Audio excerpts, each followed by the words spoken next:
Fun. As a person who plays through so many mech sims and action games, I often forget what it is. I love the niche, exploring its vast and twisting roots that run through and sprout in the most unexpected places. However, the majority of mech-related games are more concerned with wars, dark industrialized worlds, and Deus Ex Machina-style concepts. Some would call it grimdark, and they wouldn't be wrong. It only makes sense that a plot would need to be gritty and serious to accommodate the use of a bipedal war machine. As an adult, I'm drawn to these concepts. Those well past their teenage years will understand that yearning to be taken seriously, a desire to pursue more mature media so that they might not be judged for their interest in something as far-fetched as giant robots. It's easy to get caught up in this mindset, falling strictly into vast, overwhelming gameplay concepts that can be enjoyable in their own way, but not always fun. While the idea of diving into vast histories, spanning lore, and developing enough skill to accurately calculate the chance of figuratively hitting a rival mech has its draws, it can be a downright drag when the vast majority of what you do focuses around it. You can and will grow to avoid these concepts unless absolutely necessary, especially if you're insane enough to create content focusing on mech games. Metal Wolf Chaos is a game that offers a rare and refreshing experience, pure fun. Unlike many other mech games that focus on serious and realistic scenarios, this game embraces its absurd and hilarious premise. The President of the United States, Michael Wilson, pilots a giant robot to fight against a coup d'etat led by his vice president and his loyal army, which just happens to be the US military. The game is full of over-the-top action, humor, and patriotism, as well as cheesy voice acting and dialogue. It's a game that doesn't take itself too seriously, and neither should the player. So in this video, I will be showing you why Metal Wolf Chaos is a cult classic that deserves more attention and appreciation, and why I feel that it's so much fun.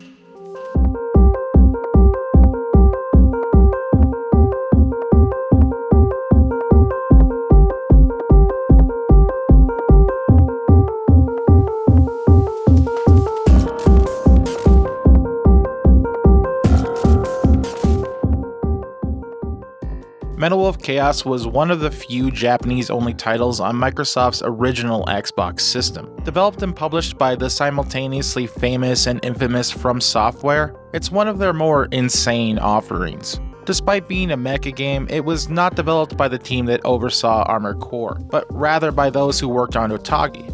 Now, they aren't mecha games, but I do highly suggest you check them out if you like Japanese mythology and unique action gameplay. This is likely why the idea of highly destructive environments is present here. FromSoftware also collaborated closely with Microsoft Japan, helping provide some of the cultural references and humor, though they never actually touched the game themselves. The game's over-the-top portrayal of the United States was a result of them looking at the Xbox and, since Microsoft was American, trying to make a game that they felt represented the American Xbox. What followed was an attempt to incorporate extensive American context and cultural references into a mech combat game. And yes, this was absolutely due to FromSoft being mostly known for its Armored Core series at the time. While FromSoftware certainly accomplished this in some ways, the game more accurately represents how the developers saw America rather than actually representing it.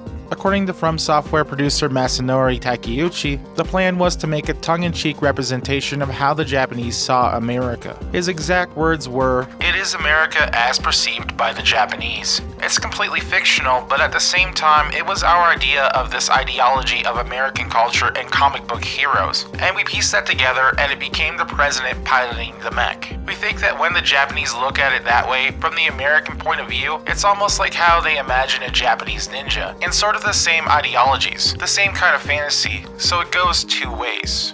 To me, that makes a lot of sense. America had been churning out borderline offensive parody films about Japanese culture for ages, or dubbed so bad that they could be considered such. Let us never forget the terrible original dub of Gamera 2, Attack of Legion. Good morning, sir! You're not gonna believe this, but I got a bullfrog in my pants!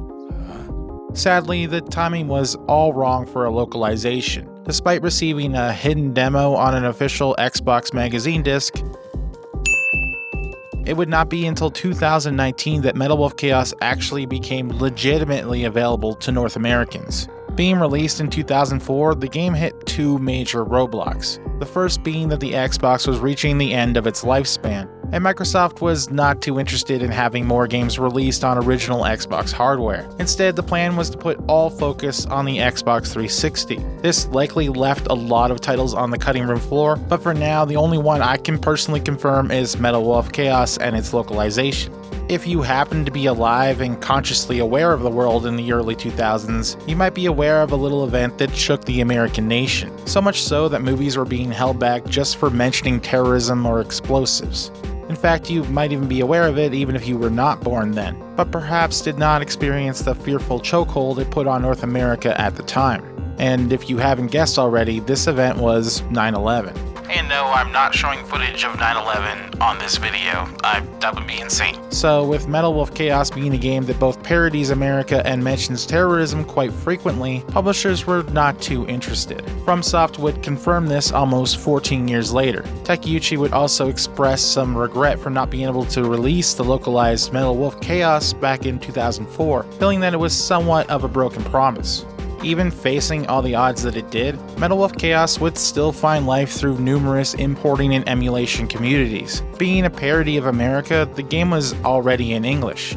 Despite hearing about it for years now, I had no idea that this game never made it overseas until I began writing this review. However, it will not be the Xbox version that I'm actually playing through today. Instead, Metal Wolf Chaos XD.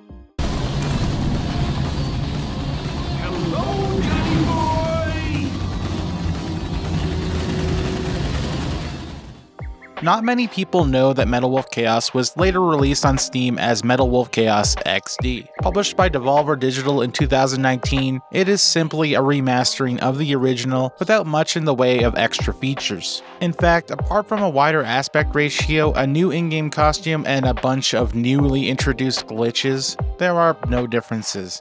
The main draw is that it actually is available in North America. However, even with the graphical clarity of modern technology, I would struggle to say that this is the superior version. While Devolver Digital does not have a perfect history when it comes to optimization and polish, it has never been to the point of a game being absolutely broken. Get out my special ops suit, Jody. It looks like a fancy party is about to start. For me, the game would not run unless it was windowed, and no, not windowed through in-game options, but rather by modifying the shortcut path. And this is just to get to the menu of Metal Wolf Chaos. To actually play, you need to disable all but one of your CPU cores. To do this, you need to bring up Task Manager. From here, click the Details tab and select Affinity. Deselect all cores and only enable CPU 0. This has to be done every single time you start the program. I came to laugh at you.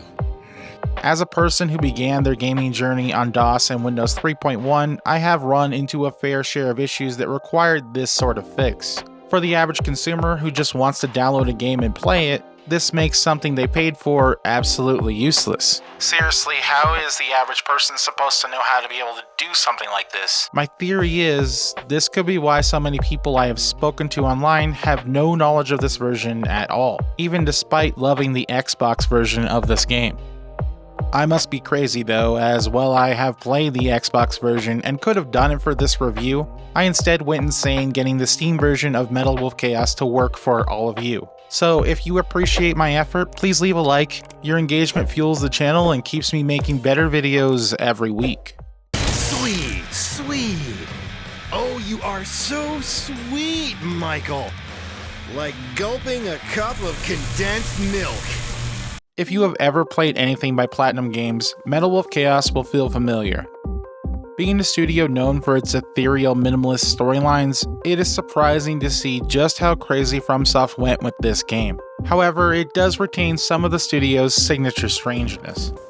After Vice President Richard Hawke stages a coup d'etat and successfully takes over a majority of the USA, President Michael Wilson manages to escape the White House, donning a mech suit and taking on the alter ego Metal Wolf. With the help of his secretary Jody, President Wilson storms through the USA fighting against Hawke's very communist ideals, as well as misinformation spread by DNN's top reporter. Quite literally, while recording this review, I realized that DNN is a parody of CNN. Wilson himself is patriotic to a fault. His unwavering pursuit of freedom leads him to destroy just about anything in his path, which happens to be, ironically, property of the United States, its citizens, and the military itself. Literally every enemy within the game is either an American soldier or the vice president. Cleverly, Wilson always finds a way to justify his questionable rampage across the entirety of the United States, citing how rebuilding after the destruction will boost the economy and provide jobs. He lacks self-awareness pretty much completely. I'm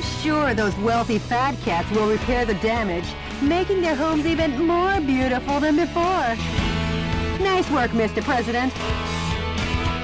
His secretary Jody enables Wilson's every action. She gives suggestions for targets and supports the president with all the glee of a 1950s housewife stereotype. Her dialogue often rides the line between hilarious and downright psychotic. The building was opened 2 years ago on April 25th. It's named the Haokon Denkai China Building. Each season it's decorated with gorgeous lights. Their Christmas tree tops them all. Over 800,000 people came to see it last December. For such a long time, I have been wondering how lovely that gorgeous building would look if it were destroyed. I feel bad for the owner, but hey, let's smash the hell out of it. As I mentioned earlier, there is a strangeness that runs through Metal Wolf Chaos. Often, Wilson and Jody speak to each other in a very wide-eyed yet stilted manner that feels entirely unnatural. It might seem like this is due to the game having a subpar English voice cast, but I personally feel that it is intentional. These characters are human, but they feel so detached from reality that they cannot grasp the severity of their actions. When President Wilson and Hawk interact, it's akin to a pair of children trying to insult each other. You gonna complain? He's a coward. I can't win. So shoot me, Michael. Or are you a chicken? Despite Metal Wolf Chaos's characters holding political positions, representing their countries, and having the power to tackle situations diplomatically, they instead resort to outright war and violence. You would swear that everyone in this game was a 10-year-old trapped in an adult body, and it never stops being hilarious.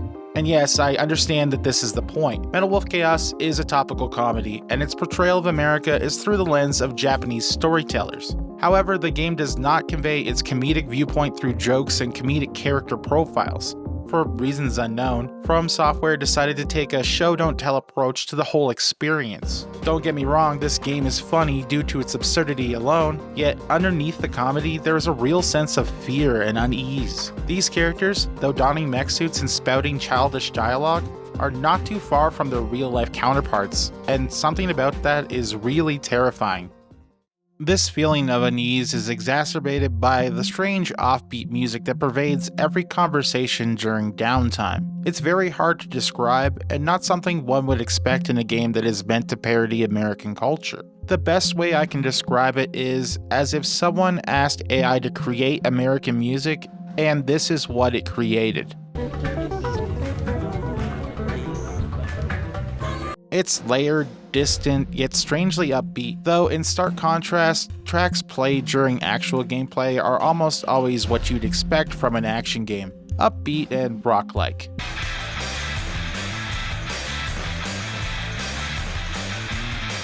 Neither clashes, and they play off of each other in unexpected ways that always make Metal Wolf Chaos interesting on an auditory level. No surprise really, as Kota Hoshino and Shohei Tsuchiya composed all of the game's music. Doubtlessly, if you're watching this video, you've likely heard Hoshino's work. He's composed tracks and handled sound design on everything from Frame Gride and the Armored Core series all the way to Dark Souls and Elden Ring. Tsuchiya worked only on a handful of FromSoftware games, but later moved to compose tracks for Taito and other companies, on everything from the Darius Burst series to Super Smash Bros. On the 3DS and Wii U. Of course, the glue that binds all of these elements together is the gameplay, and Metal Wolf Chaos does have some rather solid gameplay. However, it's as simple as any other action game released at the time. This is a FromSoftware game with mechs, but you're not going to get any real form of customization for the Metal Wolf mech. It is possible to change skins and unlock others through replaying the game after unlocking Fever and Hell modes, but that is the extent of modifying Metal Wolf's chassis. Luckily, there are a lot of weapons that can be developed through spending resources. These run the gamut, everything from handguns, machine guns, and shotguns, to missile launchers and railguns. While these weapons do begin in rather tame forms, they soon become absolutely ridiculous in design and function. In no time, you'll be mowing down enemies with laser-powered assault rifles and double-barreled bazookas. For those who really like the game, there are also a lot of bonus joke weapons to unlock, and yes, one of these does include a version of the infamous Moonlight Greatsword. That being said, when you begin Metal Wolf Chaos, you'll find that combat feels a bit stiff. Don't worry, this is strictly due to your initial loadout. No, this isn't one of those games where it gets better after 20 hours, but it will take around an hour to get some more capable weaponry and fall into a rhythm. I personally found anything that specifically dealt with infantry to be absolutely useless, as they don't really pose a threat big enough to waste a weapon slot on, so I didn't really prioritize unlocking these weapon types until I was near the end of the game. On the topic of infantry, though there is a combo system within Metal Wolf that does contribute to the end of level score, only infantry units actually allow players to raise the combo counter, with vehicles, which are usually far more prevalent, contributing nothing at all. Because of this, I found S-ranking missions to be very unfun, as it requires one to spam spawn points, which are always in the form of destroyable vehicles. This basically means that in order to gain a sizable combo, you'll need to carefully pick off infantry units without destroying wherever they're coming out of, bringing the game's fast-paced gameplay to a halt. The game's initial missions boil down to what I call a chaos sim, where the entire goal is to destroy everything in sight. If you're familiar with games such as State of Emergency, Metal Wolf Chaos runs along a similar line. You are almost always tasked with taking down a set of buildings, clearing out enemy encampments, or disposing of explosives. However, since the game keeps its missions brief and to the point, with boss encounters sprinkled throughout, this repeated mission structure never seems to get boring. Once Wilson liberates the West and the second half of the game opens up, stages switch up, pitting the President against increasingly larger and wilder mechanical superweapons. Most of them are far too overpowered to take on alone, so it's up to players to take down certain resources that facilitate their functions. Later, with more capable weaponry, it's even possible to come back and speedrun encounters, not only for resources to unlock more weapons, but also to collect energy pods and hidden weapons. All of this culminates in a bombastic final battle against Richard Hawk himself, which proves to be the most difficult part of Metal Wolf Chaos. I wouldn't say that the game itself is too hard, but Richard Hawk's stages are a genuine challenge. The first takes place in a casino where the player must chase Wilson's detractor through multiple areas with constantly dwindling supplies. The second stage being a timed pursuit through a space station. Richard! Chasing 15 million feet after me. Now that's love. Well, I love you too, Michael. The best and only real way to get an edge is to go back through previous stages and find energy pods to increase Metal Wolf's armor. That and find the right loadout that allows for maximum damage and minimal ammo usage. While I died a few times before this, mainly by falling off a cliff in the Grand Canyon stage, these stages were the only ones I actually struggled with. Even against earlier bosses, such as Hawk's massive spider mech or omnicopter superweapon, I felt more than capable. Here, I died over and over, and with no real checkpoints for either of these stages, which are multi-stage bosses, Hawk quickly proved to be the most annoying stage and boss of the entire game. If you end up enjoying Metal Wolf Chaos by its end, which wouldn't be surprising, there is some post-game content to keep players invested. It's possible to unlock a Fever mode, which gives Wilson unlimited ammunition and acts as a freeform Chaos mode.